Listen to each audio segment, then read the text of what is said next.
So Rode is back for another week because I guess the viewers seem to really like him. And for those of you who don't know about podcasters, there's one thing we love more than our families: views. Episode number 43 of the Mets Weekly podcast, 60 minutes of brutal honesty, begins right now.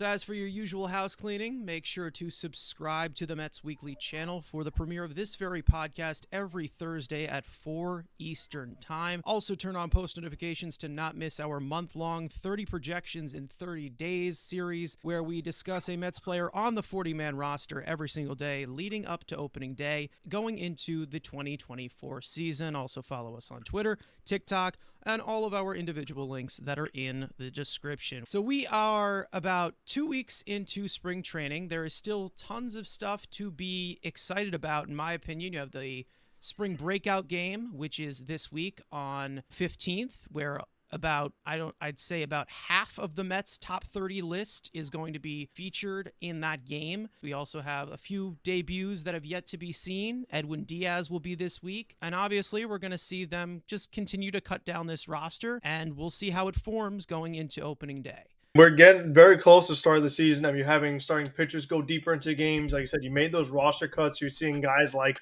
Ben Gamel play all 9 innings, and Brett Beatty and Mark Vientos. You got to see an extended look at them, throughout the entirety of the game. So we're getting really close to, like you said, those final decisions, who's going to make it, who's not going to make it. So everyone's really starting to get their groove in now. Yeah, I'm happy that we're finally past, the respectfully, like the AAA depth guys who are guaranteed to be there. So I'm happy that we can actually see guys play that have a shot at making the team. Other than that, I mean, we have seen quite a few impressive performances. We have seen some tough performances so far, but of course, it's not that close to overreaction time yet. But we will discuss what has been going on in Mets land, obviously, this episode. And I obviously want to start with Mets fans getting their first look or second look today at the most intriguing offseason additions in Shintaro Fujinami. Now, on Thursday night, the 30-year-old right-hander made his spring debut with a 1-2-3 inning on 10 pitches. Fujinami's fastball sat at 93 to 94 and topped 95 miles an hour, showcasing his low 90s splitter and registering a whiff and a chase. With fans expecting 100 plus from Fujinami, StatCast registered his fastball in character to his splitter, and Fujinami cleared up the confusion, confirming that half of them were fastballs and half of them were splitters, explaining that he would have thrown a lot harder if he tried. And then on Sunday afternoon, he made his second spring appearance, going 2/3 of an inning, 3 hits, 1 earned run, 1 unearned run, 1 walk, 1 strikeout on 25 pitches. Fujinami's fastball sat at 95 to 96 and topped 97 miles an hour, dialing up the velocity, registering 4 whiffs and a chase. Coming off a horrendous rookie season split across Oakland and Baltimore, Fujinami signed a 1-year, $3.35 million contract with the Mets this offseason, expected to be utilized as a full-time reliever going forward. What I find so interesting is that him not throwing 100% is still at a better velocity. That's like we've talked about so many Met relievers we've seen recently.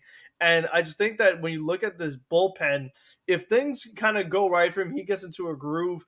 He's got, other than Edwin, like second to Edwin Diaz, the best stuff in that bullpen, just overall stuff. Like whether it's the movement, whether it's the velocity, that if this guy gets on a hot streak, I could see him becoming the setup man at some point. I just think that, Adam Ottavino, I still see regression again, following last season.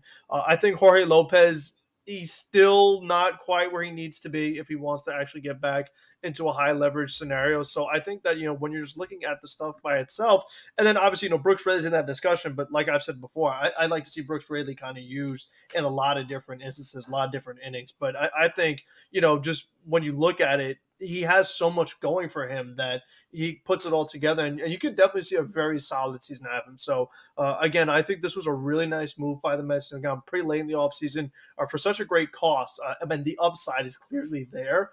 So it's a move that it just continues to look better. I mean, even though he didn't look great this past outing, he threw his fastball was maybe one time, and that's probably by design. When it comes to spring training, each outing you're trying to work on different stuff. So because when you have a guy like that with a fastball like that, you're going to use it more than one time in 25 pitches. You know what I mean? I really felt that was just him kind of messing around with some things, practicing some stuff out, and just kind of seeing where it goes. So I'm not going to overreact to the bad performance or overreact to the good performance, because obviously they're playing, when it comes to pitchers, they're playing that long game and trying to just make sure that they feel really good about all their pitches. And the spin was there. It seemed like it was the same shape as it usually was. It doesn't seem like he had much confidence in it today. Glad that there was better pitch sequencing as compared to what he was doing in Oakland and maybe a little bit in Baltimore. I think it's pretty clear that Fujinami isn't going full throttle even today. His fastball shape was fairly poor. The velocity was down. It was higher than last time. But then again, I don't think he's really going all out. That being said, I'm concerned about his command. I've always have been. I love Fujinami. Like I think his ceiling, like he could be one of the top relievers in any given season if he can get some sort of command, which is why I really like this move. And it's far too early for me to make any judgments based off him, because I don't think he's going full throttle. This is still spring training, and he's had setbacks because he traveled back to Japan. But I'm really happy the Mets brought this guy in. I'm excited to see how his season goes. I wouldn't look too much into these outings, except, let's just hope he can get some command. It did not seem like he reached into the kitchen sink as much either. I believe that he did have sweeper as well, and he did not use that today. So I don't know if they're just trying to like trial and error the pitch sequencing or something with him. Obviously this outing shows that the 93 to 94, that's obviously not the true identity of Shintaro Fujinami. He does have that at full force. And of course, the thing about Fujinami, and I do agree with you, Rod, is that, the command is definitely a concern to me. I really hope that they can, kind of tweak things and figure some things out, because he doesn't have the high spin on that fastball. Like sometimes you do see a lot of empty velocity from him, and that can be a little bit of a concern, can lead to a lot of hard contact. But again, if he is pitching, over the 100 to 101 mark, he's going to get away with a lot of shitty pitches and a lot of uncompetitive sequencing. And I think that that's something that they're kind of banking on a little bit with his fastball. The rest of his stuff, I'd say that it's promising, and I think that it can be better if it's refined, and I think that the depth that he has, he can obviously hide behind some shitty fastballs. Overall, I love the upside of this guy. He was, I think, number 3 on my top 5 relievers for the Mets to get. I mean, I really wanted to see the Mets get somebody like this because the upside was so massive. He had so much room to grow and room to improve. Obviously, he's only 30 years old, hitting that reliever prime. So that would have worked, I think, going into the bullpen. And I'm glad that they went that direction as compared to another guy that they brought in like Adam Ottavino, where we've seen the very best from him. Grain of salt. It's the second outing. Some guys have bad first outings. Some guys have bad second outings. Now, the main thing that I obviously want to ask you guys is the follow-up on Fujinami. Now, we all know that he was a starter, and it did not go well. He was one of the worst, if not the worst, pitcher in all of baseball last year. And then he went to the bullpen, and he was able to fix some things up a little bit. He was better. Nothing to be as concerned about as compared to him when he was a starter. So what I do obviously want to ask here is, we know that there's a possibility that he could possibly be an opener, or maybe, again, if you want to give some bullpen arms a little bit of a rest, or you have a day off the next day, how would you feel about him maybe getting 2 innings in relief, or maybe 3 innings in relief? I mean, it's something we're going to get to later, but, I think with the amount of additions that the Mets made this offseason to the bullpen, they shouldn't really need him to go multiple innings. If anything, it should be really rare that it happens. So I think, when you also factor in a guy like Jake Diekman also being on this team, like we said, you now have Edwin Diaz back. You brought back Ottavino. They just added so many arms, and we've seen just other guys. I if I'm saying this, but Nate Lavender's been lights out, striking out everybody. You know what I mean? And it's like, here's a guy who's probably not making the team. And it's like they just have, and it's not a surplus, but they just have more options than they've had in the past, where, there should, even if you only got the 5 innings, you still should have enough guys on your team to where you don't need to really overextend or, like we said, overuse. Because, one of the things I don't like about using a guy like Diaz or Fujinami, these guys multiple innings, is that it takes them out of a couple games. Like you had him this game, okay, great, but now you don't have him tomorrow. Maybe you have them the next day. Kind of depends on how many pitches they actually throw in those multiple innings. So I think it's always, kind of that risk factor too. And we've seen it with other Met relievers where it's like, okay, first inning was good. It was so good. Let's bring it back for second inning, and then it just goes haywire. So, I think that they really got to kind of take those small victories, especially with a guy who, like we said, got off to such a bad start in Oakland and then finally started to improve. I think you just want to kind of keep building them up, like good outing after good outing. And then, down the road, we could maybe explore it. But I think right now we're just going to kind of play it safe, see what we got, before we do anything too crazy. The most long relief appearances usually come up from mop up with guys like Tommy Hunter or those Yeah, and again, I Dominic mean Leone. that's And another, I don't want to. The yeah. thing about I want to save those 100+ bullets for actual high leverage situations. I don't want to just put his arm out there throwing 100 miles an hour in these mop-up duties when you're down 11-2 to the Braves. I don't need to see that for no reason, just like completely wasting him for no reason. But they do have amount of options in this bullpen where maybe there is a few guys who are going to be in mop-up duty. But again, there's obviously the 6-man rotation and that other guy that can be that long reliever. But I think that it's something that could be explored. In my opinion, I think that what we're talking about, the multiple innings of relief, I think that's the perfect role for Jose Butto to take on. And it certainly appears, as of now, that Tyler McGill will be the 5 starter. We don't know if we're going to have 6-man rotation to start the season off. In that case, Jose Butto could start. But, what I want to see from Fujinami, he needs a consistent game plan.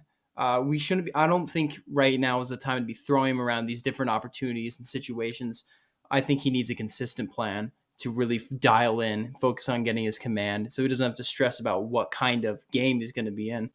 So yeah, I agree a lot with Frank, and I agree with you too, Carson, that there's no point in putting him in garbage time exactly, but there's also no point of pushing him 2 innings, especially at the beginning of the season. Now, speaking of the bullpen, so far in spring games, there has been a lot of encouraging pitching performances from relievers, leaving quite a battle for the final bullpen spot on the opening day roster. Through 4 scoreless innings, right-handed pitcher Sean Reed-Foley has struck out 7 of 13 batters faced, with his fastball sitting at 95-96 and topping 97 miles an hour. Right-handed pitcher Yohan Ramirez has also been impressive, 4 scoreless innings, no walks, inducing a ton of ground balls, with his fastball sitting at 96-97 and topping 98 miles an hour. And then there's also non-roster invite right-handed pitcher Yaxel Rios, 3 scoreless innings on 1 hit and no walks, fastball sitting at 95-96 and topping 98 miles an hour. Other candidates include Michael Tonkin, Austin Adams, Phil Bickford, Josh Walker, Reed Garrett, and Colton Ingram. We've also got impressive campaigns from right-handed pitcher Grant Hartwig and left-handed pitcher Nate Lavender, who were both optioned to AAA Syracuse this week. The successor to this last reliever spot will be joining a very deep bullpen headlined by Edwin Diaz, Brooks Raley, Jorge Lopez, Adam Ottavino, Jake Diekman, and the rotting corpse of Drew Smith. Sorry. Yeah, on my leaderboard, me personally, I'm feeling Sean Reed-Foley or Yaxel Rios. Sean Reed-Foley. He has a disgusting fastball. This thing rises like crazy. It is good velo, and his changeup has incredible vertical separation. For example, last week, if you listened, we talked about vertical approach angle, and the more separation and vertical approach angle between a fastball and a changeup, usually the higher chase percentage is going to get, because naturally all fastballs and changeups tunnel. They look relatively the same to all batters. And it's more about the velocity separation, the separation of drop. And Sean Reed-Foley has a incredible separation between his fastball and changeup. And then with Yaxel Rios, it's very similar. He throws a splitter. I do think that Yaxel Rios' slider might play a bit better with his fastball. So in that case, I think Yaxel Rios would be my main pick. But these are 2 guys that we could probably bring up at any point. If they're both on minor league deals, I believe. Or, well, Sean Reed-Foley is control. Yaxel Rios is a minor league deal. Correct me if I'm wrong. So these are 2 guys I would love to see in the Mets bullpen at some point. Maybe Sean Reed-Foley has room to add a cutter in there to really solidify his arsenal. But these are 2 high upside guys that I'm really happy that we have. And I'd love to see them given a real chance in our bullpen. The thing that I've loved about Sean Foley, I mean, it obviously has just been the last appearance that he just had against the Cardinals. 9 pitches, 9 fastballs. He has so much confidence into that fastball right now because he is just gassing it by batters.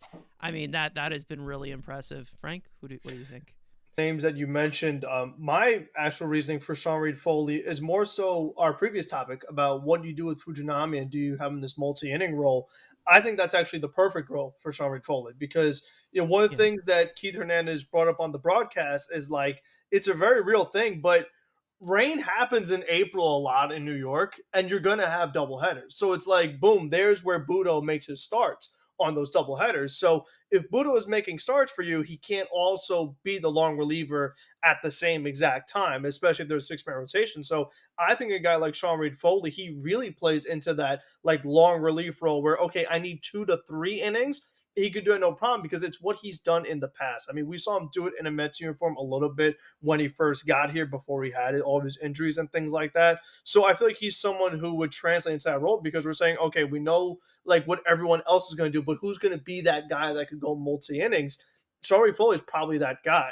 I think with Yaxel Rios, despite the good spring he's had, this is a guy who's been in the big league since 2017 and is still yet to kind of find himself. He's Puerto Rican, though. That's good. That's good for him. I mean, I'm rooting for the guy. Trust me. Rios, I mean, like that's my middle name. Like I root for him. But I just think that it's been so long in the big leagues, they hasn't been able to find it yet that I'm not going to be like, okay, he has the advantage. I'm going to choose him over some other good candidates. I just feel that like it's going to take more for me to really kind of fully trust him because it's been such a struggle. He's been to a ton of different teams that for me to see just that overall consistency of being effective is kind of, where I worry. I do agree with you. There has not been consistency at the major league level, but I think it's very possible that last year he could have found a new stride. He had a great season in AAA with Atlanta. He had a 2.5 ERA. He had almost 11 Ks per 9. He limited the walks and he limited the home runs. And with the pitch data that we do have, his arsenal does complement each other. Each pitch complements the other. So if he's able to it all comes down to command. And this is for so many pitchers. A lot of modern philosophies around pitching is that if you have good stuff, just throw it and it'll play well. I personally don't believe that is correct. And that's a thing I used to believe was correct, but there's so many pitchers whose stuff play up because of their command. Someone like Max Fried, who I personally believe is one of the most underrated pitchers in baseball, even with the amount of praise that this guy gets. I understand what you're saying, but I think there's also a good chance that he may have really found a corner here because in 2022 in AAA, he had a 19 walk rate and he lowered that by over 10% last year.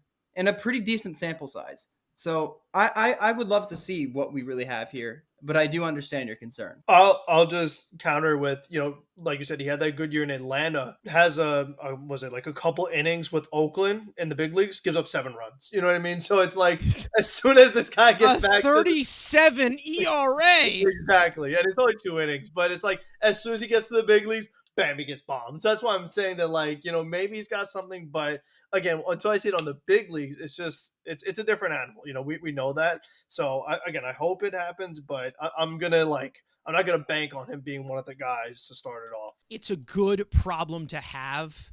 It's this different than what they've decision. had in the past where it's like, is anybody good enough to be on the team? Like that's what we were kind of like you said before, we were forced like, well, Tommy Hunter has to pitch. We have nobody else. Like that's just the way it was year after year. Like this is a totally, finally they've gone more of this, like we say, quantity approach. Like David Sturridge is like, give me a bunch of arms who have something I like, and then, kind of figure it out. And that's so far, I mean, in spring training, a lot of these guys have shown some promise, and you just feel better of, okay, someone gets sent down. We're not getting the Long Island Ducks and the Bankers from 3 years ago to be in the bullpen. Like we're getting actual guys who, have been in our farm system. We have been watching, developing, and we feel that they could just kind of step in when we need them to. I'd say that just the amount of upside that's just been on display as to where they have their worst outing, maybe. They have a bad outing, like maybe one of these guys.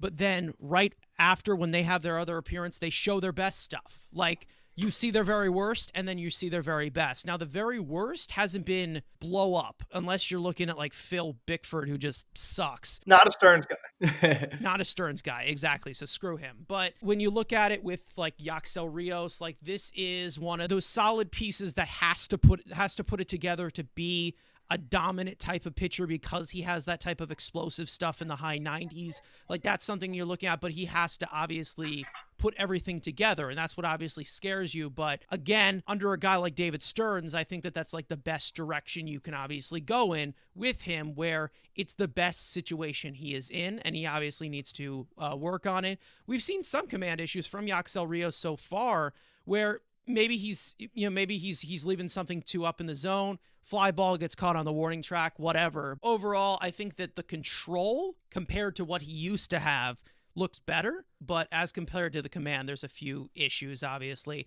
As for Sean Reed-Foley, I think that it's a good point as to SRF in like kind of that long relief role, because we've seen him do that before. I don't think that he is going to be pitching more than one inning anymore. Like, I just don't see him doing that. Of course, it's like, yeah, he's coming off of Tommy John. He has that second jolt to his arm, but I would like to utilize that velocity a little bit more. And if that is the best way to do that is for him to just pitch one inning, I'm fine with that, mainly because throughout this organization, we have other long relief options, of course, with, Lucchese or Budo or something like that. They're obviously not as explosive as Sean Reed-Foley can be, but they have those options that we have seen at least prove a decent amount of sample at the major league level where they can be in mop-up duty, keep us in a game, or give us long relief. I think that that's something that has to be considered. But ever since that he came back from the rehab, I think that with the rise in the fastball he has, it's like the perfect situation as to this Tommy John surgery is the immediate jump to his elbow. Like that is immediately he is going to have some of the best stretches of his career if he completely applies it. And from what we saw, 2022, Steve's in mid-90s. He's coming with 96, 97 with ease now. You have a lot of relievers on one-year deals. If you see Sean Reed-Foley put up a decent sample for you, maybe he does get moved up to another role where maybe he's in the back end of the bullpen next year. There's a possibility because at this current moment, Sean Reed-Foley's stock is going up, and I'm excited to see what he can do. At this current moment, it probably will be just Drew Smith and Fujinami getting those last two spots, obviously, because Drew Smith has to stay here. Longest tenured pitcher. He's the longest tenured pitcher to Mets history, unfortunately. And he'll be good in April. So, I mean, that's the good thing. Like, I'm okay with him making the team to start out because we know he's good in April. It's the rest of the months where, I mean, I don't know if there's some way, like when it's Models Day, if they could somehow lock his hotel room so that he doesn't get to the field, maybe we could just kind of extend that good start a little longer, but we'll see. Rode, didn't we had some information about Yohan Ramirez? Like he was graded. Mm-hmm. Yeah, Yohan Ramirez's stuff, his stuff is great. It's more than his control. According to just statistics on pitch tunneling, Yohan Ramirez's slider's almost unplayable to get chases at the major league level. So, like me personally, I haven't thought of him as in my dream bullpen. He's not in there quite yet. And that's also why I picked Yaxel Rios over Sean Reed-Foley, because his slider just has way too much separation. Induced vertical break is what it's the status called. So I think that Yaxel Rios is my pick for now.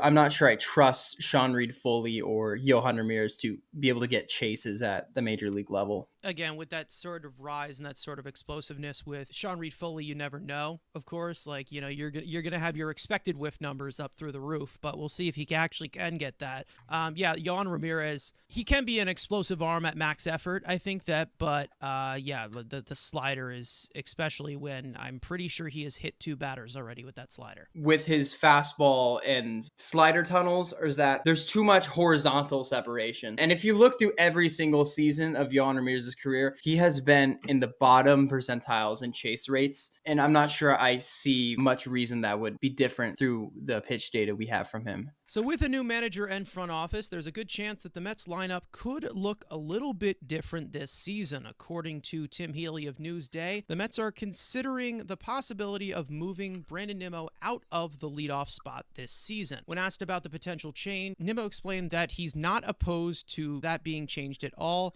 I'm not stuck on that to have to be the leadoff hitter. We didn't reach the expectations that we wanted last year, and I'm okay with shaking things up to reach a different result. Last year, Nimmo continued a career power surge last season with career highs in extra base hits, home runs, average exit velocity, max exit velocity, hard hit rate, and barrel rate across 451 batted ball events. Mets manager Carlos Mendoza confirmed that moving Nimmo down in the lineup is an option, but if everybody is healthy, Nimmo will be in the leadoff spot for now. In the leadoff position, Nimmo has slashed a career 273, 375, 455 with a 134 weighted runs created plus across over 2,300 plate appearances. This was something that we had talked about a couple weeks ago, kind of jokingly a little bit, because of the power surge that Brandon Nimmo had, and especially just in comparison to the rest of the lineup.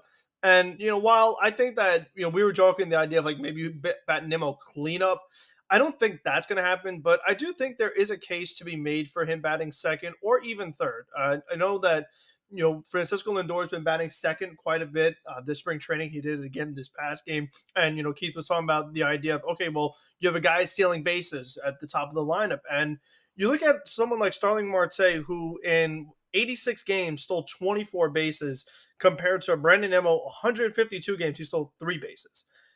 We know that Starling Marte has the ground ball problem. So if you are going to have Nimmo bat leadoff and have Marte bat second, Nimmo's going to stay at first. He's not going to steal. Marte's going to ground out into probably a lot of double plays. So you're wasting a lot of Brandon Nimmo's just on base, just the times that he gets on base.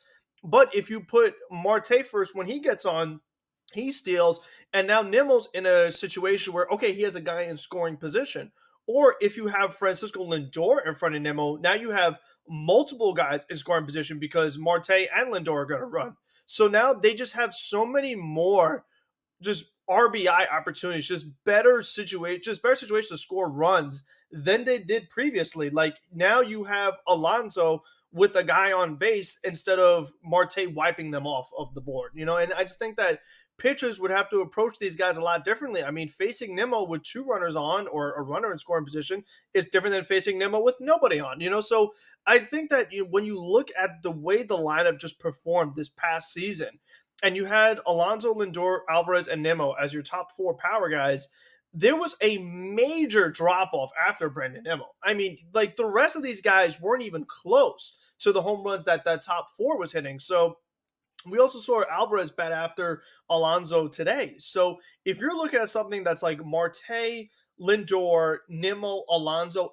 Alvarez, maybe, because I think that when you look at it, they haven't added any real, obviously, bats to this team. They got Tyrone Taylor and Harrison Bader for fielding purposes. But I think that if you want to actually see a change in the offense, you might have to actually change where these guys are batting in the lineup to see that. So I think that it's a matter of trying to, like we say, put guys in positions where they're most successful. I mean, if Nimmo isn't going to be stealing bases anyway, and he's just going to be one of your best overall hitters, I'm not totally opposed to him batting third. I think that, you have the lineup, like we've talked about before, you have so many different leadoff hitters that it could still work out, So I think that I'm not against it at all. I think if this team gets off to a slow start and they're doing the usual like Nimmo, Marte 1-2, I'm totally fine with them trying to switch up if Marte is just going to keep grounding out and just having Nimmo not be a factor. Because what's the point of Nimmo getting on base if he doesn't get to stay there? So I like it. I'm definitely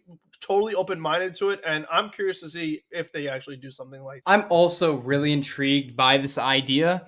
That being said, I kind of feel like, for me, the ideal lineup would be Nimmo at 1, Alonso at 2, and then Pete is protected by Lindor, Alvarez, Vientos. I really think that Alonso at 2 should be a staple like no matter what he bats to. So many of the best teams in baseball bat their best hitters in the top two, some in the 3-hole, which is fine as well. But I want Pete getting as many plate appearances as possible, and I want him to have power protection. That being said, Nimmo doesn't have to bat 1 in that case if Pete is at 2. Starling Marte or Jeff McNeil, for me, make interesting potential leadoff hitters. From the standpoint that I feel like Jeff McNeil, down the line of last season, he was starting to pull some more fly balls. I don't necessarily think that he's a power hitter, because obviously he's not a power hitter. But there could be more room for Jeff to get a hold of some fastballs, or because he can be a leadoff hitter. He's been that. But what intrigues me more is Starling Marte, because he is still a big stolen base threat. And with Pete right behind him, he'd have all the other power hitters protecting him. And Nimmo, at this point, he has said that he wants to hit the 30 home run threshold. I think that's a realistic milestone he can reach. He has tons of raw power. He has a great swing. He pulls fly balls. He's starting to hit more fly balls in general. I don't see that as a super unrealistic possibility. And he's not going to have to play center field, which is a very difficult position to play, and it takes a toll on your body. I still think Nimmo 1 and Alonso 2 would be my ideal lineup. But if not, I think Marte or Jeff could make interesting leadoff hitters, with Pete following, and then maybe Nimmo at 3 or Lindor at 3 or Nimmo at 4, Alvarez at 5. And you never know, if Mark Vientos has a good season, I think that could be upwards of 25 to 30 home runs as well, if enough goes right. So I definitely understand this consideration. And, maybe Nimmo isn't a stereotypical leadoff hitter anymore. And I think that's for the better of this lineup, especially this lineup. Just to actually add on to what he said about McNeil, his big power surge in 2019 in the second half was when he was the leadoff hitter. And how many of those home runs that he hit were first pitch of the game fastballs that he was just pulling over the right field wall that Brandon Nimmo was a lot of times taking. So, we talk so much about, this new era of baseball. You put powers in leadoff spot. You start games up 1-0. I'm not opposed to McNeil batting leadoff either, but what I think goes against Jeff with this particular team is how right-handed dominant they are. I mean, you don't forget that Bader's a starter. He's batting right-handed. Obviously, you have Vientos, you have Alvarez, you have Marte, you have Alonso. So all of a sudden, if you put McNeil at the top 2, now your only lefty you have towards the bottom is Beatty and just a bunch of righties. So I don't know if they're going to want to split those guys up a little more. Again, to me, I've never been a believer of that. I've just been a believer of whatever generates the most offense, just put your best hitters to the top and score runs. That's all I care about. But now, a lot of days, these philosophies, this whole lefty-righty stuff, I don't know if they're going to put Jeff to the top plus Nimmo to the top. I think, that might be this can get a little weird, because if you're going something like Neil, then you're going Alonso, then Nimmo, then Lindor, and then Marte gets towards 8 or whatever. It could get a little weird just with the current team they have now, but it's something that could work though. And I mean, the way I see it is that with Nimmo, it's like he hit 24 home runs last year. These other guys can't do that. It would take something crazy for McNeil to get to that standpoint. We know Beatty's not doing it. We know Bader's not doing it. So it's like, if he's one of your only guys who can do it, why not put him in a power position? I mean, that's just the way I look at it. Because with these other guys, it's like it would be a big jump for Vientos to get to 25. He only has the power to do it. It's just a matter of actually doing it on the major league level. That's a massive jump for him. That's over double his output from last season.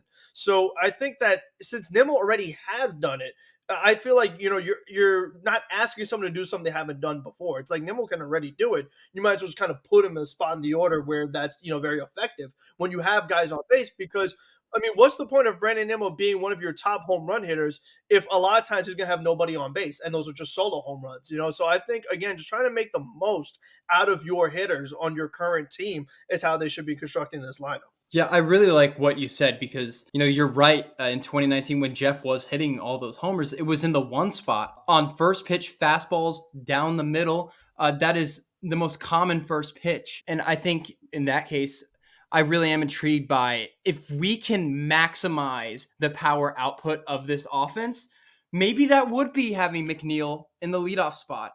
I'm not expecting 20 home runs or anything. Hell, 15 might even be a stretch. But, 13, if we can get as much power out of this lineup as we possibly can and get McNeil at the end of the day, he's a table setter. But in today's modern baseball, I don't think you need more than one table setter at the top of your lineup. And so I think McNeil would be a good spot for that. And while we're at it, me personally, I'm not that high on Jeff McNeil or Starling Marte as just hitters going into the 2024 season. But that being said, I do have a little more faith in Jeff McNeil's ability to bounce back from last season, simply because of age.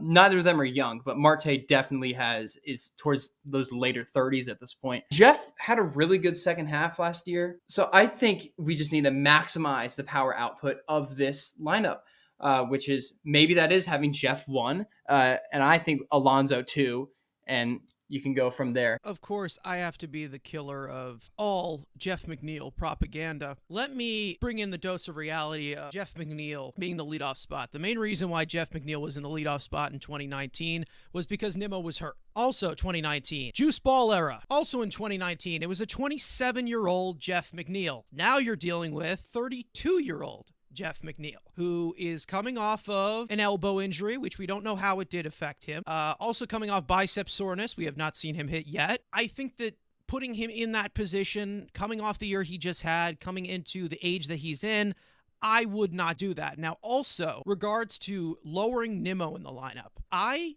despise this. I despise this idea more than ever. There's a reason as to why I do. This Mets lineup has been so inconsistent. They have been so frustrating, so streaky in the last 5 years. Why would you take the only position that has ever been reliable, Nimmo in the leadoff spot, and change that? God forbid can't put Pete second. Good teams actually do. No, the Mets have to do it their own way because they're smarter than everyone else with how much they win. How I look at it is I only think that there's just about 2 different winning formulas with this lineup, especially the top of this lineup with how top heavy it is. It's either Nimmo, Lindor, Alonso, Alvarez, or it's Nimmo, Alonso, Lindor, Alvarez. Like, that's the only way that I look at it, because with Brandon Nimmo, I understand he doesn't steal bases. That's one of the main gripes of him as a leadoff hitter. He gets enough extra base hits to cover that up, of course. And then also, he's going to be registering more power, obviously, if he's going to go from the leadoff spot.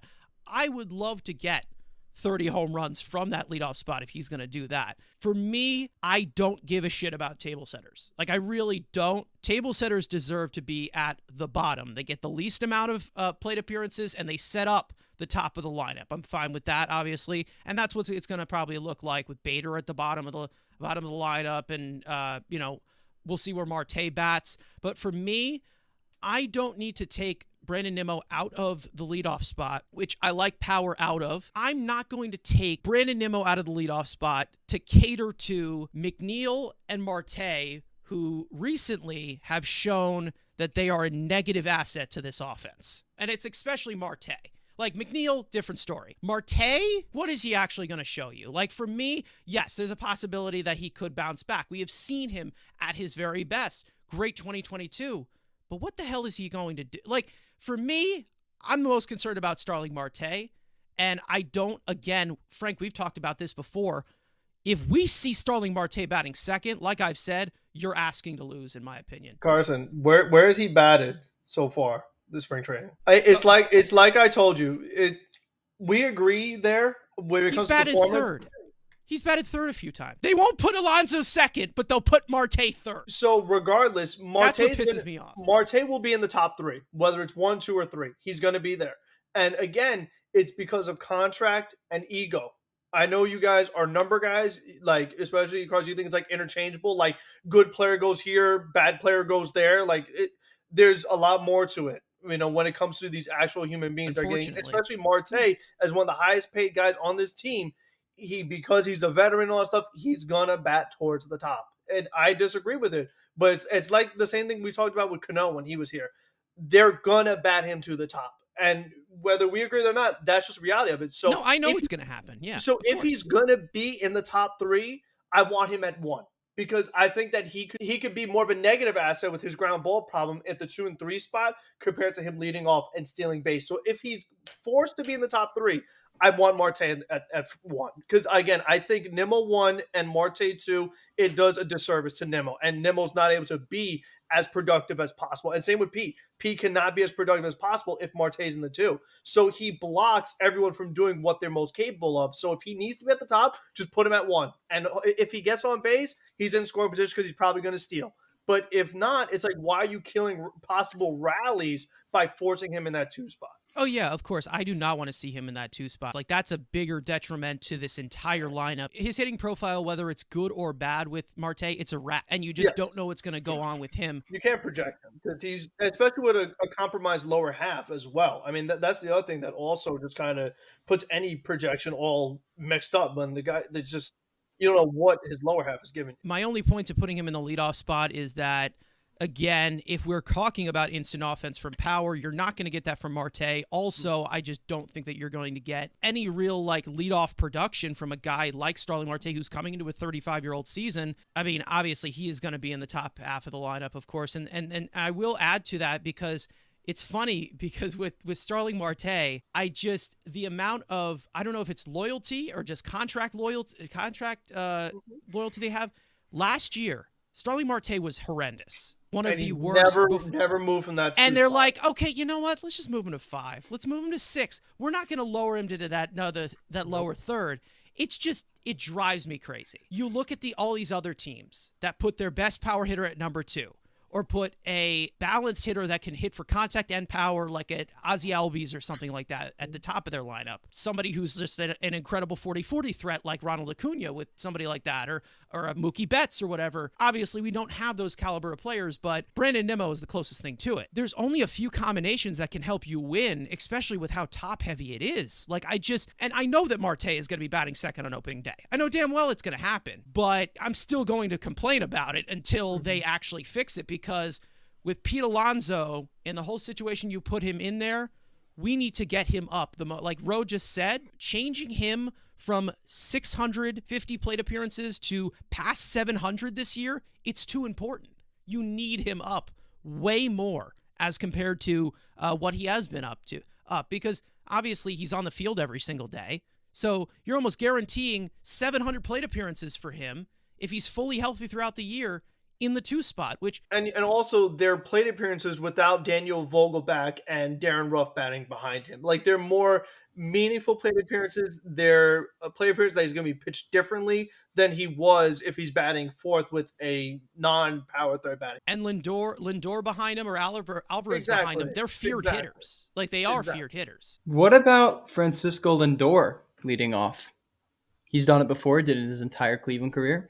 Could hit for power. Again, it's that then where does, it's like we talked about, then where, if Marte's supposed to be in the top 3, then where does Nimmo go? Because then, again, Alonso's not in the top 3. My problem with Lindor in the leadoff spot is that, as much of a longtime fan I am of Eric Chavez, he's going to tell him, you're the leadoff hitter, get on base. And that's going to diminish some of the power. That's how I feel about Lindor in the leadoff spot. And again, for me, what we've seen so far in spring, it doesn't seem like he has the same approach that he had last year, which I'm so happy. I don't know, Lindor and then Alonso, that could be something you could consider, but I just want to take away the double play.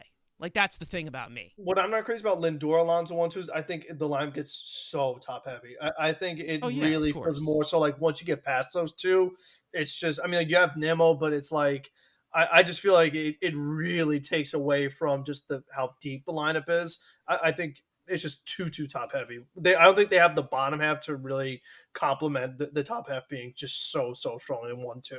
At the end of the day, I feel like what we should be doing is maximizing the power protection for Alonso. And Carson, like you and me, like we've been preaching all offseason for the Mets, like from Jock Peterson to Jorge Soler to the trade market.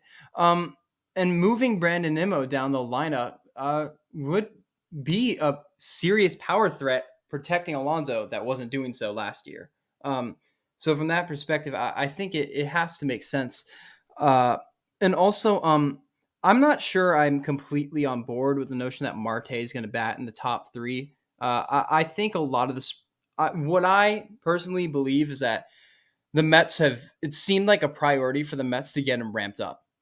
Um, and so that also could mean putting him at the top of the lineup in a spring training game, where he'd also have less innings on the field because he'd have his 2 plate appearances, and they could just take him out earlier in the game. And towards like last year, the Mets he was not batting in the top 2 after like a month.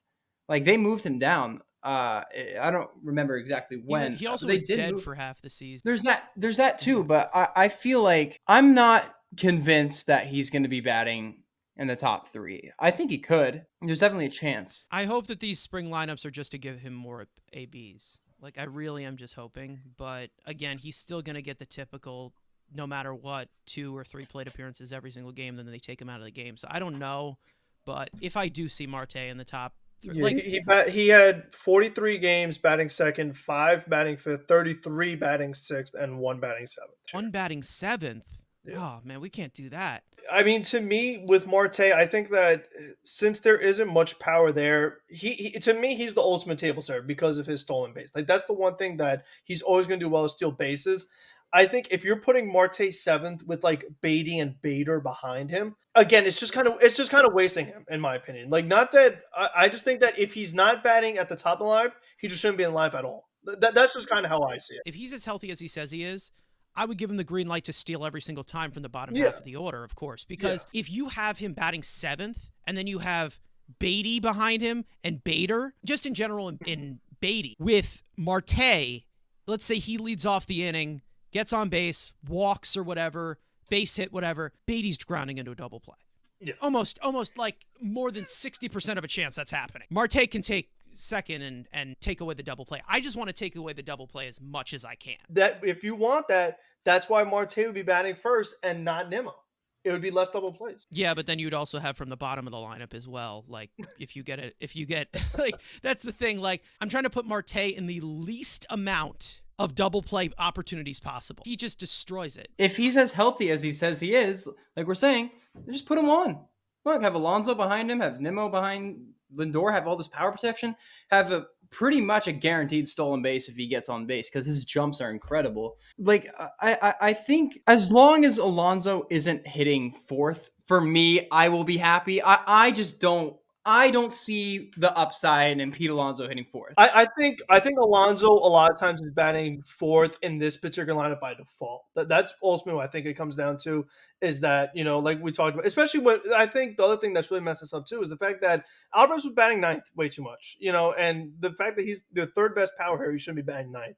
So I think if you could actually make it to where Alvarez is batting, 5th, 4th, whatever, it makes these things a lot easier. But even a lineup of, Marte, then you're looking at Alonso, then Nimmo, then Lindor, then Alvarez. All of a sudden, it's like, wait a second. Okay, now you're kind of got something going on there. And I think we talked about Carson like way back with Alvarez not having given him the pressure of batting directly behind Alonso and batting cleanup at the start of the season. If you could kind of ease him in, like, okay, he's batting after Lindor and he's batting 5th. I think that's a really nice spot for him to kind of, continue to improve and grow. And then it's like, okay, then you figure out, McNeil, Vientos, and then you get that Beatty Bader. Like, I think that lineup just kind of flows a lot better. It still allows you to have Alonso bat second. And also Marte not grounding double plays, but it means moving him off that leadoff spot. I just think that with the current team they have, I think there's more potential with Nimmo not batting leadoff. And it's not a knock on Nimmo. It's actually like a positive of him. I just think that with the current skill sets, that it kind of there's a scenario where it works out really well. And he could still do very good in the leadoff spot. But I just think that overall for the team, I think that he could be effective as a number 3. I personally think that with the 24 home runs he had last year, I think that that's kind of the power capacity with him. Well, again, I think that he'd have a different approach too. Keep in mind that when he's batting leadoff, he's having a table setter approach of taking pitches. I think that if you put him in a spot where he's going to have more opportunities of runners on base, he's going to be more aggressive. So I think if he's swinging the bat more, it gives him the opportunity to have more home runs. Like that's just like a simple, cause and effect kind of thing. I just don't see the reason as to you've had so many combinations in years past. The only thing that has worked has been Nimmo in the leadoff spot. That's just been the case since he got up here. It's worked. Like, that's been the main thing has worked, and he's continued to be a better player every single year. And I like Nimmo in that leadoff spot. He's the ideal leadoff hitter for me. He would be the leadoff hitter if he stole bases. The leadoff hitter in the game. He gets enough extra base hits to cover that.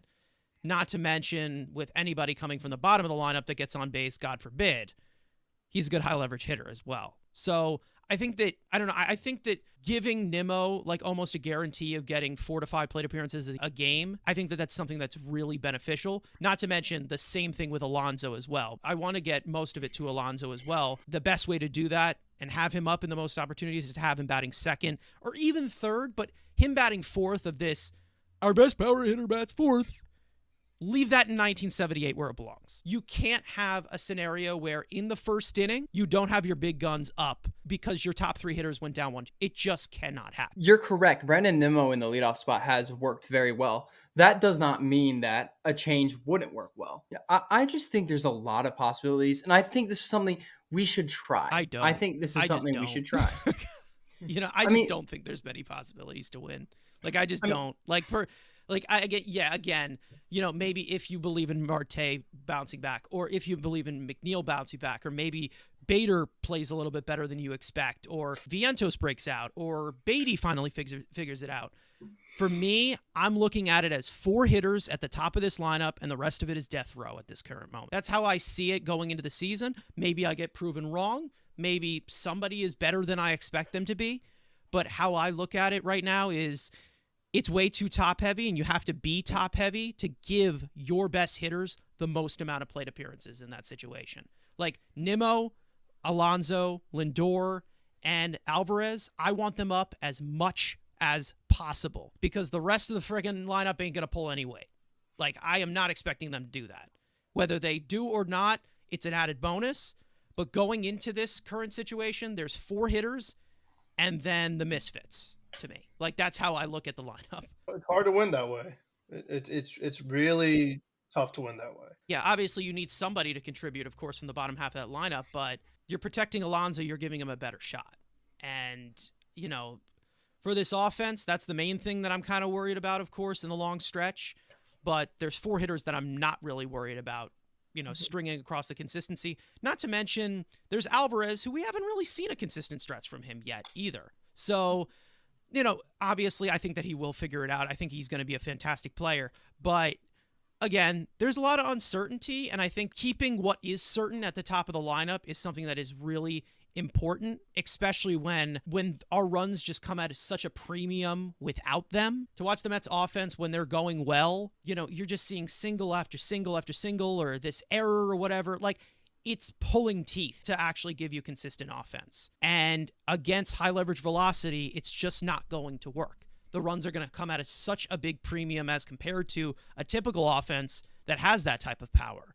So I just need my biggest weapons, my best hitters, which are Lindor, Alonso, Nimmo, and Alvarez at the top of the lineup, no matter what. And I think the best combination is with Nimmo in the leadoff spot and Alonso right there behind him. So even with spring games in full swing, we did get another update on the Mets DH situation this week. According to John Heyman of the New York Post, the Mets, along with the Angels and Rangers, are still in the mix for free agent DH JD Martinez. Heyman explained that the 36-year-old apparently turned down a 1-year contract in the $15 million range from the Giants due to his unwillingness to play in a pitcher's ballpark, among other reasons. With mixed spring performances from internal options such as Mark Vientos, DJ Stewart, Luke Voigt, and Ji-Man Choi, Mets are expected to remain opportunistic on remaining available free agents if the prices are reasonable. Martinez is reportedly seeking a 2-year deal on the free agent market, represented by baseball's high roller, Scott Boras. We've talked about JD Martinez before, I think. Obviously, we can mix in the whole situation with Vientos. I obviously want to talk about him and how he's been doing in spring. Yeah, I mean, It's pretty late to me. Yeah, it is. It's very late. I've been of the mindset that they should have added some kind of external bat. We've talked about before a lot of different options that was available: Teoscar Hernandez, Jorge Soler, Jock Peterson, Hunter Renfroe, and now you have a guy like JD Martinez who's still out there. The Mets have made it clear that they want Mark Vientos to be that guy. That's ultimately what it comes down to. I've been of the belief that if that's how they feel, they should have had him play more. But different man, different GM that was forced to play guys and whatever. So they're in a tough spot, and I think for JD Martinez, I wouldn't want to give him a 2-year deal. I think that'd be my only like reason I wouldn't do it. But we just had a really long conversation about the lineup a couple minutes ago, and a lot of things would just flow a lot better if you feel like you had another proven power bat that's done it year in, year out. And it wouldn't be so top heavy because it's like, okay, well, at least I have JD Martinez. It's like maybe I could put, I don't know, What McNeil about in front of. G-Man Choi protecting Oh, there Alonso? you go. But it's like, oh, I could have maybe McNeil back for JD Martinez, and he could bring in him or whatever. Like you just have a lot more flexibility if you had one more guy that you knew you could count on. Where Rhino Vientos is still an unknown. I mean, even if you had a great spring training, still an unknown until you do it during the regular season for a long period of time. It doesn't really mean anything. So I think with a guy like JD Martinez, when he's age 36, you don't want to give a 2-year deal. If the Mets were going to actually do it and be like, you know what, let's just get it done and have some kind of bat on this team, I wouldn't mind a 1 year with an incentive based second year. I mean, it's like, okay, if you hit these thresholds for me, you hit X amount of games and X amount of production, sure, you could have another year because that means that your body didn't break down and you didn't just have because it's going to happen with any player. Once they hit that high 30s, there's that steep, just that quick regression. I mean, it's just like bam, like they're washed, it's over. Like you see, like when it happens, where it's like, okay, this guy is done. There's nothing else that's left for him. JD Martinez hasn't had that yet. And what I always go back to is the fact that he was better in 2023 than he was in 2022. Now, if it was the reverse, I would be a little more skeptical, like, oh, this guy, is starting to decline a little bit, not as good as he's been. The fact that he had a bit of a bounce back year and was still over 30 home runs, where, when the Mets were actually competing and he was one of the guys we were looking at the trade deadline, but like, I don't know, man, Martinez back is pretty messed up. He had no power in the second half of that season. But then the next year, all of a sudden, his power is back. So I think the fact that he's coming off of a really solid year, I've always been on board with bringing him in just because I felt that he would just make this lineup feel a little deeper and just like one more power bat that you fear compared to what they have now. Because just the way I look at it is that with the struggles that the Mets had offensively this past season, for them to just run back the same exact group of guys and expecting a different outcome, I think is really risky. You're counting a lot on Vientos and Beatty, which I don't totally agree with because they've had, not a huge sample size, but they've had a sample size. They've had a opportunity, and especially Beatty has not made the most of it. So I've been on board for bringing him in. They're not going to. I think even if he does go to 1 year, they're still not going to do it because, again, I feel like if that was the case, you would have got Jock Pearson or all these other guys we mentioned. So I really don't see the Mets getting him. I still wish they would because I still don't trust Vientos to give me what JD Martinez does if I want to actually compete. Like, okay, Alonso's in his walk year. I still have Senga. I don't know how much longer. Maybe he opts out or whatever. Like, a lot of things could happen. Edwin Diaz is healthy this year. So I would want to maximize my guys' primes. If I'm the Mets, I have Nimmo under contract and things like that. But they're really counting on Vientos. So I mean, that's the approach they've had. It's not going to change in the middle of March. They had all off season. So, I mean, ultimately, I just don't think they're going to get him. Yeah, I think it's more of just price hunting right now because of the situation that they're in with the luxury tax. Of course, I think that's kind of what they're being more patient on. But they had all off season to do it, and they didn't do it. So, I mean, it is true. Expected home runs last year, what I just said about him rejecting that offer from San Francisco, the lowest in San Francisco, 24. As for the Mets ballpark, he had 33 home runs last year, would have had 39. It has a little bit of a boost to it. Obviously, the projections are not the greatest because he's going into a 37-year-old season. It definitely gives you a little bit of a boost into Citi Field, of course. And then also we saw him working with Driveline this offseason. So, who knows? Because they give the extra steroid boost to everybody. JD Martinez was unbelievable last season. From his exit velocities to his barrel rates to his sweet spot percentage to his batted ball data, it was an incredible season. I personally think he's a bit too old. He's entering his age 37 season. And if we're having a transition year, I think that seeing what Mark Vientos has is the smartest way to go. That being said, that doesn't mean if he's struggling, we don't have to make an upgrade at the trade deadline. But you got to give him a shot to play every day, to get 3 to 4 plate appearances every day. So I'm just going to stick with Vientos. And with the luxury tax penalties, like, this would be an incredibly expensive investment regardless, even if it's a 1-year deal for a guy this old. I think it's a pretty big risk, contrary to what a lot of people have been saying, is that, this would be a risk-free move. I personally think this has a lot of risk, especially with the kind of players you would be benching because of this. Yeah, I also the luxury tax penalty. I think is it plus 110%, something like that, 112%, something like that. So let's say that you give him 11 million for this year. You're probably looking at, I don't know, 26 million in luxury tax, like possibly something like that, 27 million. I don't know if I did that math correctly. That was just off the top of my head. But the best that I would give to him is not something that he would take. Like, I'd probably be going with the concern of the injury and the age, of course, because I need some insurance with that. There is injury concern with JD Martinez, especially in his older age. Of course, he had the neck thing, the back thing, whatever. I'd probably go with 1 year, 9 million, and then the next year you get 12 million if you give me 400 plate appearances, because obviously that has to have a health factor in it. But the problem is, if JD Martinez gets 400 plate appearances, that's taking away pretty much all the playing time from Mark Vientos. So that's kind of how you have to look at it. And I get it. They want to get somebody for Alonso, but they should have made this decision months ago. I think that at this point they've established they believe in Mark Vientos. They're going to see what he does, address it at the trade deadline if it doesn't work out. And that's kind of how they're looking at it. I think that there's a way to do it, obviously. I think that they're going back on the word with Mark Vientos if they get somebody like JD Martinez, which could help the lineup, definitely.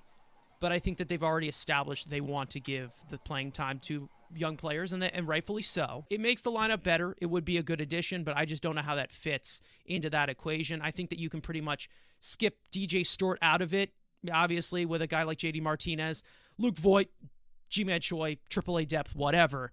But in terms of Vientos and how he's only here pretty much for his bat, even though he probably could play first base, can't play third base at all, you're kind of limiting him even more. You're pretty much adding another Darren Ruff in front of him, adding another Daniel Vogelbach in front of him. This said Darren Ruff and this said Vogelbach is JD Martinez, one of the best hitters of the generation. But again, you're blocking out playing time for Vientos. I'm not talking about talent-wise, because we all know that JD Martinez is way better than Daniel Vogelbach or Darren Ruff. While we're at this whole DH discussion, JD Davis was just put on waivers. Mets fans, shut the fuck up. It's not happening. Absolutely not. I get it. You have confusion at third base right now. No. Okay, we're going to still have the same limited playing time as compared to what we had with him earlier in his Mets tenure. It's not happening. Can't hit a fastball. Still can't hit one. He's not going to do it. He's a better backup than Joey Wendell. He is a better backup than Joey Wendell, but Joey Wendell is a backup. Like, he's an actual bench player. And he could actually use his glove to do something. He's also an all-star, too. And Yeah, JD wasn't. What if Brett Beatty struggles again? Well, it's time to invest in some steroids for Ronnie Mauricio's leg, okay? I guess that's how you... So I do not want to spend too much time on this because it's probably just all smoke and mirrors at this moment, but no one will shut up about it, so I guess we'll just do our due diligence. Buster Olney of ESPN reported that the most interesting thing that he heard at Mets camp yesterday, and it's not surprising given the Scherzer contract and others melting off the payroll next winter, that they fully intend to make a run at Juan Soto next winter. Olney also added the likelihood of the Mets retaining Alonso in addition to the possibility of Soto is also in play, with the Mets falling levels below the luxury tax at the start of the 2025 offseason. In addition to Soto rumors, Joel Sherman of the New York Post also reported that pending free agent third baseman Alex Bregman could be the center of a Mets versus Yankees bidding war, given both teams' current situation at the position. Sherman explained that it reflects on what happens this year with both New York teams. As for the Mets, How does Ronnie Mauricio heal from his knee surgery? How does Brett Baty handle the position? Going into 2025, before arbitration settlement, the Mets payroll will sit at a total of just $160.1 million, resting a good $80 million below the first luxury tax threshold. We know Juan Soto, he's really good. I mean, it's what more is there to say? Like he's a fantastic hitter in a lot of different ways, whether it's the vision, the power, what have you. Right now he's currently a New York Yankee, so if he goes for free agency and he's looking for a crazy amount of money that the Yankees can't give him because of all the money they have committed already to their team, also the Mets, you mentioned that number that they'd be at. That's not including bringing back Alonso, right? The number that you listed. Doesn't.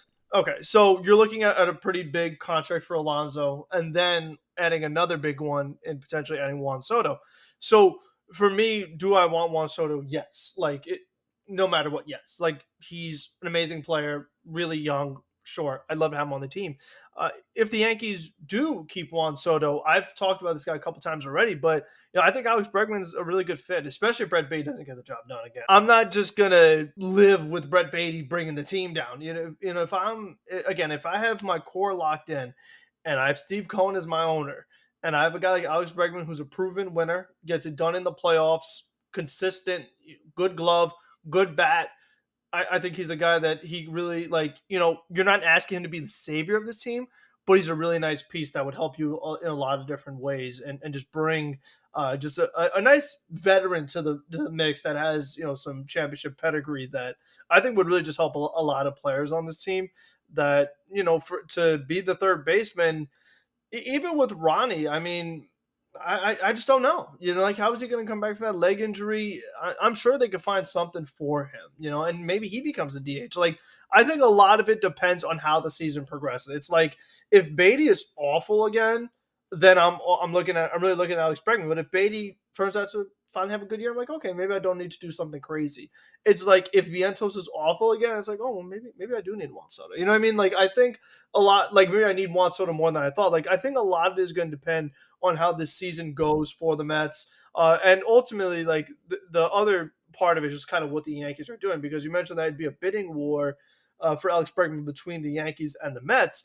And also, it would be a bidding war between Juan Soto for the Yankees and the Mets. So the Yankees can't get both, can they? You know what I mean? So I kind of think it's if the Yankees get Soto, you get Bregman, or if they get Bregman, then you get Soto, something like that. You know what I mean? So I think that there's a few different scenarios here, and it's just kind of a little too early to tell as far as which direction each team is going to go with these. I think that third base, outfield, this pretty much fills in two concerning positions for the Mets. Obviously, I mean, Baty, we don't know what the hell is going to go on with him after a very disappointing rookie year. And then also Marte in the outfield, who, I mean, maybe, at his worst, maybe he's not even an MLB player anymore. We don't even know with that injury history that he has. So I think that it's two things that you can look at as to where, maybe the Mets are in this market, because not to mention, compared to this free agent market, the next year's free agent market, stacked. Freaking stacked from all positions. You have some star power in all aspects, from first base to third base to outfield. Pitching. There's tons of pitching. I want to give some respect to Alex Bregman. He's a fantastic player. He's a fantastic defender. He's such a talented hitter. His incredible peripherals and discipline and contact ability. There's so many things to like about his game. That being said, I don't believe personally that he would be a good fit at Citi Field. I do have concerns about his power output. He has very below average raw power, and his power numbers have decreased a lot after the juice balls got taken away. And I'm not sure if I'm giving him the amount of money that he really wants, simply for that reason. I just don't think he's a good fit for our ballpark. And I think I'd rather spend that money on Juan Soto 1,000%. I want Juan Soto badly. He has the potential, with even a couple adjustments, to be without a doubt the best hitter in the game. I don't think he's that. He does struggle to pull fly balls, and I do think I personally don't think Juan Soto swings the bat enough, actually. With his age, his upside, and his fit, Juan Soto at his median outcome is a top 5 hitter in the game, and he's going to be 26. I need this guy in orange and blue. I need it to happen. And if it doesn't happen, I personally would explore a trade with the White Sox for Luis Robert. He just hired Scott Boras as his agent. I think he's a young superstar. So I think there's tons of possibilities for this offseason. And I'm really happy that it seems like the Mets are going to go all out on the right players next offseason. I really hope we get one of Burns or Max Fried, and of course Soto. With all this money coming off the payroll, I really wonder how many big guns we can bring in here. But Bregman, for me personally, is not at the top of my list. Another option besides trading for Robert, Anthony Santander's available, who I freaking love. We all love here at Mets Weekly. And again, I mean, you do have a point, obviously, with the power. I think that throughout his career, besides his rookie year, expected home run numbers in the Mets park, all below what he had in those totals. So there's definitely concern there. I do understand the raw power, obviously. And again, I think that more of the feel of getting somebody like Alex Bregman kind of just comes from the proven range of we've just been rotating these third basemen in and out ever since Wright retired, and we're just trying to get something to grasp to it. Personally, with Alex Bregman, I think if they get him, fine, great, perfect. If the Mets are pursuing Alex Bregman, let's say Beatty does not play well this year, I'm still giving that position to Ronnie Mauricio. I still want to see a year from Ronnie Mauricio. For somebody like Alex Bregman, I think that he is a good player. I mean, he's going to be going into his 30s. Again, the power has regressed a little bit as compared to the juice ball era. I'm okay with giving Ronnie Mauricio playing time instead of getting Alex Bregman, who, to be honest, at the current point of his career, he's going to get a payday. He is going to get paid. I think he gets more than what Rendon got a few years ago, to be honest, because I think he's better than him. I think that he's a good player. I think it's a great plug-in. If they get him, I'm not going to complain.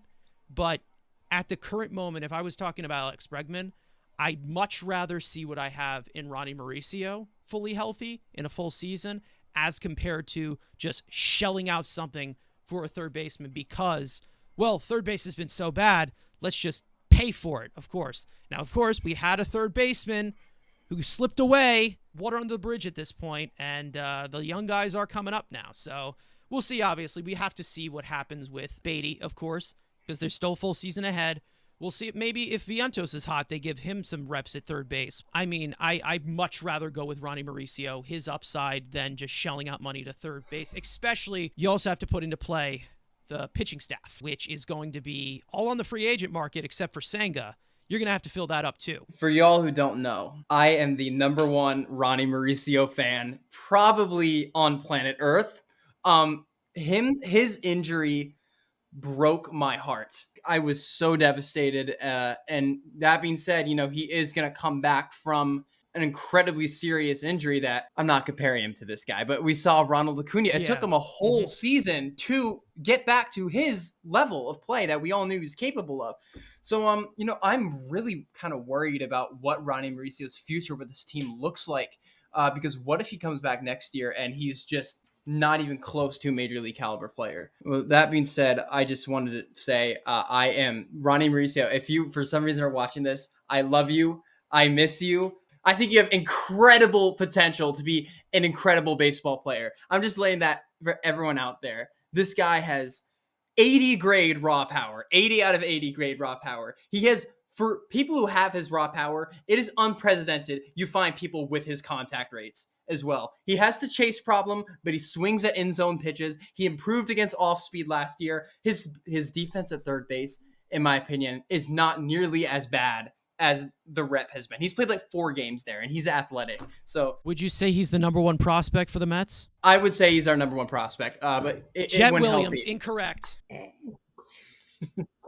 Everybody's favorite segment, studs and duds. One player that we obviously want to give flowers to, who has played very well, and then another one who we believe needs to step it up. We don't want to throw them in a garbage can yet, because it's spring training. Let's not overreact here. Frank, I'll go to you. I think I know what direction you're going to go in with this one. I had to. I mean, he's had such an awesome start to spring training. give me my guy Francisco Alvarez. I mean, here's a guy just out here hitting nukes, drawing walks. He has more walks than strikeouts, so showing a little bit of discipline. He continues to show his improvement defensively as well, throwing runners out, even with Ottavino pitching. I mean, like, he's doing everything you possibly could want. And people just forget how young he is, and he's still already this caliber player. I mean, you're looking at a obviously extremely small sample size, but the OPS of 1,388 looks awfully nice. So I'm excited that he's, just kind of picking up where he left off, continuing to showing improvement. Yes, it is spring training, but, I'm just glad he's getting off to a good start. I think obviously it's better to play good than bad, and he's been really good so far. So is there a lot of different areas?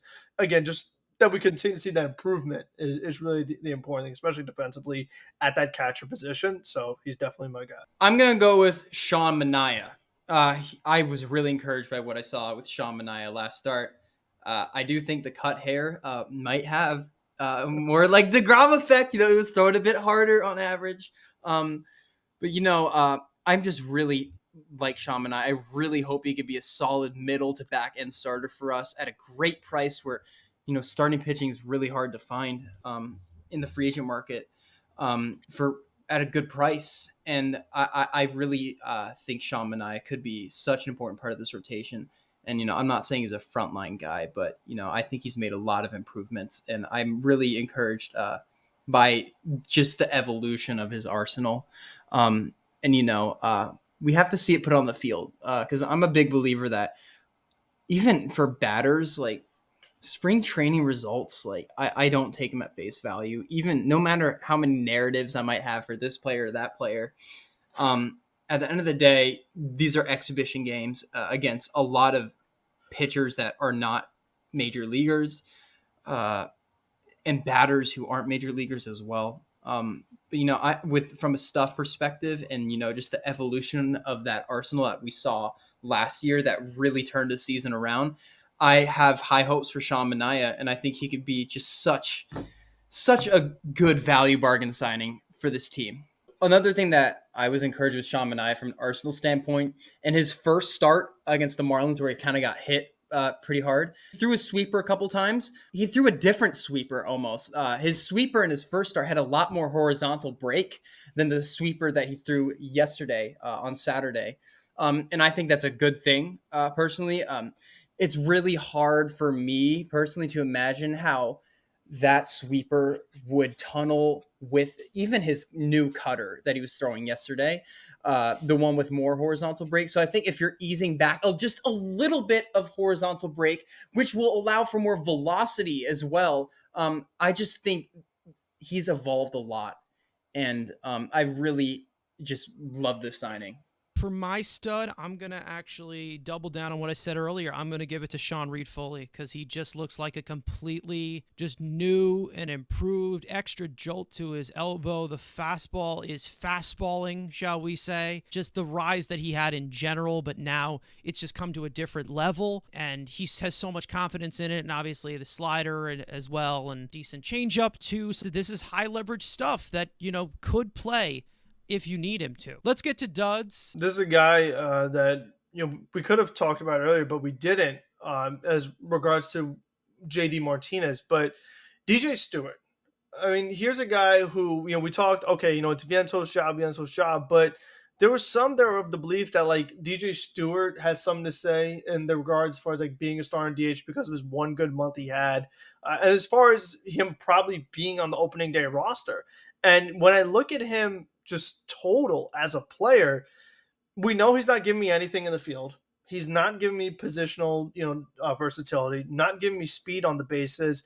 And his bat it wasn't there in the last month of the season. And so far in spring training, he's played 7 games, just 20 play appearances, probably like the most play appearances on the team. He was leading off a few times. It was leading off or whatever. Yeah, like, so he's getting a lot of opportunities and there's just nothing there. I mean, like, it's quick ABs, not working counts, not hitting the ball particularly well. Like, he's just not a good player overall. You know what I mean? Like, he's just not giving you anything. So if he's not going to be hitting, which I don't think he really will, he shouldn't even be on the team because, again, he's not giving me any other tools off the bench. I just think that, honestly, And the same could go for another guy who I don't know if you guys will take him, but I just think that if I had a choice between DJ Stewart and Tyrone Taylor as far as like making a roster spot, I take Tyrone Taylor like 100 times out of 100. He does so much more.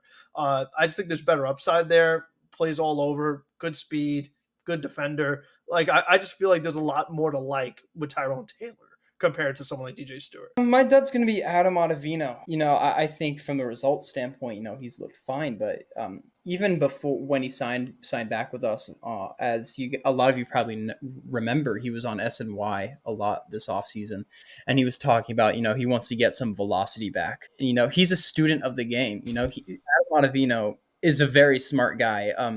If you watch Trevor May, Met legend Trevor May's YouTube channel, you wouldn't catch me dead watching that. It's actually, for nerds, it's kind of like... Well, and that tells you everything you need to know. If you remember, Trevor May in 2022 had a very rocky year. He started off the year... How could I forget? I remember that. How could you? But, I don't know if y'all remember this. Trevor May actually started to pitch a lot better after he came back from his long injury, like towards September and the end of the year. A lot of that was because Adam Ottavino sent him a fantastic article. The article is called The Mystic Art of Pitch Tunneling. And that changed his entire outlook on the season. And then he went to Oakland, was so bad he had to retire young. So the article didn't really work for a long period of time. Well, he strayed away from the article a little bit, it seemed. But he was... Road, if you can't tell, Frank is not a big fan of Trevor May. Wait, Frank, you don't like Trevor May? He despises him. Anyway, like, Adam Ottavino wanted to gain his velocity back a little bit, and it's actually taken like the same decline from 2022 to 2023, yet from last year to this year. In spring training, it's early. I hope that he can, sustain some velocity from last year, even though it was down. But if his velocity is another tick and a half down, it might be a tough. He might have to battle a lot in these at bats. For my dud, I'm actually going to go in the DH direction as well, along with DJ Stewart. Now, listen, I know that this guy's a non-roster invite, and I try to root for him because at his best, the man was a shit wrecker. But Luke Voit is done. Luke Voit is cooked. This man has lost so much of a tick on his exit velocity. He cannot catch up to any high fastballs anymore. He got one hit in the opening game. I think that's all he's done ever since. So. Yeah. Even though he did dominate Syracuse last year, he's starting there again this year. I don't really think there's really much that he can do. He's 1 for 19 so far. 21 plate appearances. It is just 21 plate appearances, but again, for me, Ji-Man Choi is on the leaderboard ahead of him right now because he's showing more competitive at-bats. Now, as for power upside, I like Voit better than Choi, of course. I like Voit better than DJ Stewart. If he can't do that anymore, like, what is the point? I mean, he's not young. He's 33, 34 right now, so he's probably starting off in AAA, or, he goes elsewhere and demands the release from his contract. But I've been kind of disappointed. I thought that he would be a little bit better. Your rapid fire stories for this week. Former Mets pitcher Justin Verlander is expected to begin the 2024 season on the injured list. If Verlander surpasses 140 innings pitched in 2024, the Mets will be responsible for $17.5 million of his $35 million vesting option for 2025. Mets second baseman Jeff McNeil took some dry swings this week after being shut down from hitting drills last week. The Mets expect McNeil to make his spring debut in about 7 to 10 days after team doctors confirmed that his bicep injury had nothing to do with the partially torn ACL in his left elbow that he sustained at the end of last season. Rosters for the Mets spring breakout game on March 15th versus the Nationals have been revealed. The game will feature 18 of the Mets' top 30 prospects via MLB Pipeline, headlined by the likes of Jet Williams, Luis Angel Acuna, and Drew Gilbert. More roster cuts have been made this week in spring camp. The Mets have assigned Taylor Nolwe, Chad Smith, and Nate Lavender to minor league camp. As for 40-man roster moves, pitchers Grant Hartwig and Josh Walker have been optioned to AAA Syracuse. Mets outfield prospect Alex Ramirez is set to begin the 2024 season in AA Binghamton. The 21-year-old really struggled in High A Brooklyn last season and was added to the Mets 40-man roster this offseason to protect him from the Rule 5 draft. Mets prospect Nolan McLean will reportedly continue as a two-way player this season. The 22-year-old reliever DH was a third-round pick by the Mets in last year's MLB draft out of the University of Oklahoma State. Parting words for episode number 43, I believe R.A. Dickey was the last legend. Buddy Carlisle, didn't he wear? I don't know. It goes down pretty quick. We're getting to that point, like we said, we're seeing more of the guys that we're supposed to see. Again, we have some debuts. We can see Edwin Diaz and things like that. So at least we're kind of getting a better feel of, who we're going to be seeing on the Major League roster. And you still have like those little positional battles that we were talking about. They're still kind of going on a little bit. So, it's still just good that baseball is being played. Hopefully the warm weather comes along with it, so that's really all I'm looking forward to. We have our spring forward in the clock, so days are brighter. So we're getting there. Yeah, thank you so much for having me on again. This is so fun, as always, and I'm glad Frank could have joined us today. I'm glad Frank joined us today, too. Talk about ego. Okay.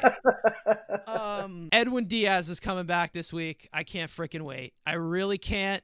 He's coming back tomorrow. He's going to make his debut. Getting very close. We're going to have the roster cuts. I can't wait to see the spring breakout game. That's going to be pretty fun. It's going to be televised with all these prospects and everything. I can't wait to see a few of these names that we have not seen televised yet or play that much in the minor leagues.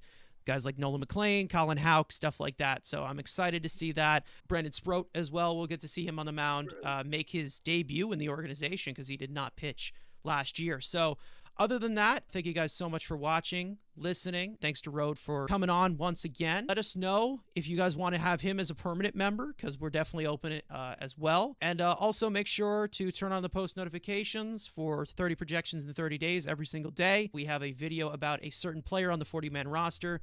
We give our thoughts about them going into the season. I also give my projections. Also, one last thing. Let's go Mets. We'll see you guys next time. Peace out.